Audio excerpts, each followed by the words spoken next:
Bonjour à vous les colibris de cet univers, cela fait un moment que nous ne nous sommes pas vus par vidéo, ça fait aussi un moment que je souhaitais vous parler d'une thématique, mais j'attendais d'avoir un petit peu tous les éléments et les messages, mes guides, afin de pouvoir m'exprimer par rapport à cela.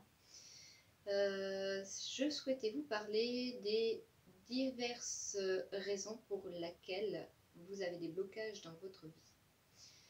Souvent les gens me disent je comprends pas, j'ai des blocages sur telle situation par rapport à cette situation, par rapport à tel niveau. Je suis allée voir des thérapeutes holistiques, je suis allée voir des thérapeutes dans la médecine traditionnelle et je suis toujours coincée là avec cette situation. Et j'en ai marre de ne pas avancer, j'en ai marre de galérer, j'en ai marre qu'il y ait quelque chose qui se répète éternellement dans ma vie. Je fais quoi? Je fais comment?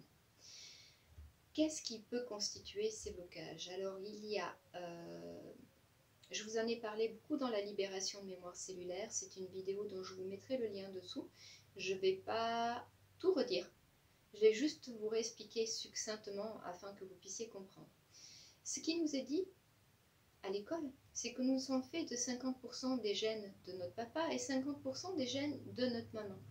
Ce qui n'est qu'en partie juste, tout simplement, puisque nos parents avaient des parents qui avaient eux-mêmes des parents, etc. Et donc, en fait, au travers de cela, nous héritons donc de toute une lignée familiale.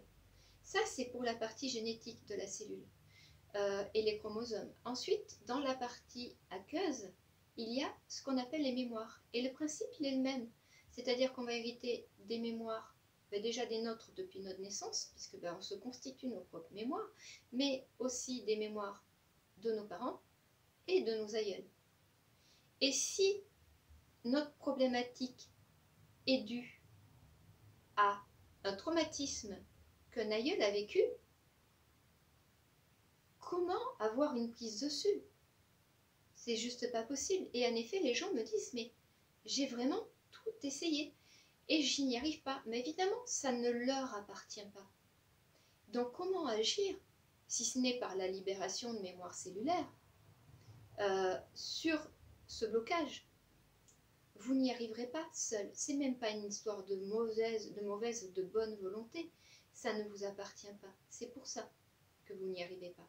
Donc évidemment, il faut aller voir une personne qui est capable de faire des libérations de mémoire cellulaire et qui a suffisamment de guidance pour arriver à trouver dans la lignée familiale où est le traumatisme et l'impact que ça a chez vous. Parce qu'en plus, ça peut avoir un impact chez vous. Vous pouvez avoir un frère jumeau ou une sœur jumelle et ça n'aura absolument aucun impact sur le frère jumeau ou la sœur jumelle, tout simplement parce que ce n'est pas comme les gènes là par contre. La partie aqueuse et les mémoires qui sont dedans nous appartiennent à nous et à personne d'autre. Voilà.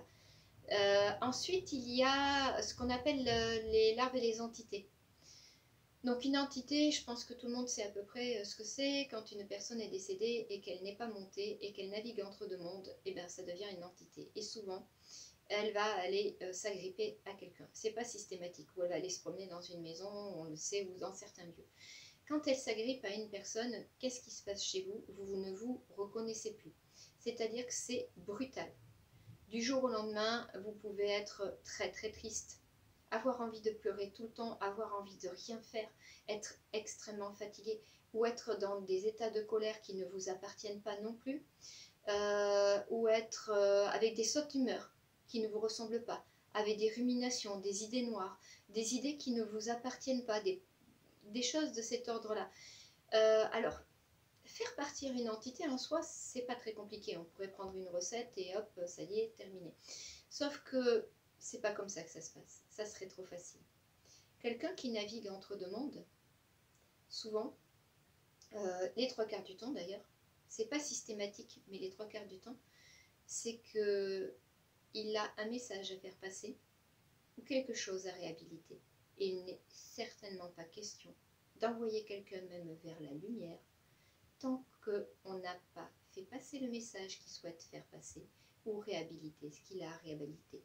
Sinon, c'est vraiment problématique. Déjà, pour le faire monter, vous allez galérer. Mais galérer vraiment, voilà, la personne va rester accrochée. Et au contraire, ça risque d'empirer les choses. Et en plus de ça, c'est franchement traumatisant. Il a déjà vécu un traumatisme à son décès, il a envie un second là. Donc non, c'est pas possible. Après, il y a la magie noire. La magie noire aussi, ça se manifeste à peu près pareil.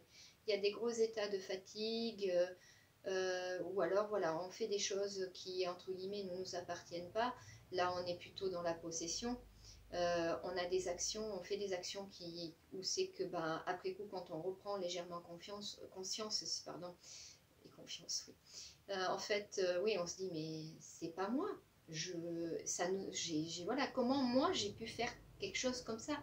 Donc oui, voilà, c'est un peu des trucs de cet ordre-là. Il y a de la fatigue, vraiment, et il peut y avoir des peurs, il peut y avoir des cauchemars, des réveils entre minuit et 3 heures du matin, très fréquents, etc. Et là, c'est pareil. Alors, à moins que vous soyez aussi calé dans le domaine, moi je fais tout sous guidance, hein, donc moi c'est mes guides qui vont me dire exactement ce qu'il y a à faire, parce que là c'est pareil, il faut prendre en compte aussi la personnalité de chaque personne, et j'adapte. J'adapte aussi quand je libère des gens de magie noire. Donc on a parlé envoûtement, possession. C'est voilà, on dit pas franchement magie noire, mais au fond c'est la même chose quoi. Envoûtement, possession, c'est quand même quelqu'un d'extérieur qui soit va servir de vous au fond un petit peu comme un objet, ou va vous faire des choses qui vous appartiennent pas. Et donc en effet vous allez faire des choses qui vous appartiennent pas. Et dans la possession, par exemple, voilà, c'est vraiment la sensation, bah, des fois, c'est les gros drames, hein, où c'est que, voilà, on en entend parler et la personne dit, mais ce n'est pas moi, ce n'est pas moi. Et voilà, c'est ça la possession. Et l'envoûtement, souvent, nous nous en rendons pas compte, et j'allais dire, même vis-à-vis de la personne qui nous a envoûtés, si jamais nous la connaissons, nous avons comme un attrait ou quelque chose, voilà, et qui fait que ben, on ne peut pas se couper de ça. Donc voilà, mais par contre, on se rend bien compte que notre vie est devenue une catastrophe. Vraiment, c'est une catastrophe. Tout s'écroule alors qu'on avait tout, voilà, etc. Et ça, c'est aussi, voilà, ça peut faire partie aussi de la magie noire, les espèces de guillemets permanentes, qui fait que ben on dit je comprends pas, j'ai vraiment pas de chance, et pourtant je suis quelqu'un, parce que bon, faites attention à ça, n'est-ce pas, la pensée étant et la parole étant créatrice. Si vous êtes convaincu que vous n'arriverez jamais à rien dans votre vie, et qu'il vous arrive toujours les pires trucs, évidemment c'est vous qui vous l'attirez. Par contre, les personnes qui sont très optimistes, qui mettent en place tout pour s'en sortir, et qui chaque fois, ben, elles ont une espèce de guigne permanente où tout s'écroule et tout, oui, là, comme la libération de mémoire cellulaire par rapport à certains blocages, comme la magie noire, comme l'envoûtement, comme la possession, voilà, c'est vraiment des choses où c'est clair, il n'y a pas d'histoire de mauvaise volonté. Vous avez vraiment essayé. Sauf que pour le coup, ça ne vous appartient pas. Et quand c'est comme ça, il faut faire appel à quelqu'un d'extérieur, réellement, pour vous aider. Parce que même avec la meilleure des volontés, il vous sera difficile d'y arriver seul. Je ne dis pas impossible, mais franchement, très difficile. Voilà. Donc voilà ce qui constitue les différentes sources de blocage dans une vie.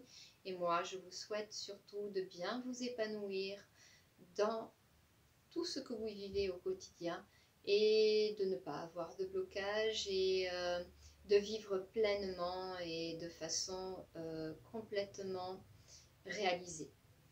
Belle journée à vous, les colibris de cet univers.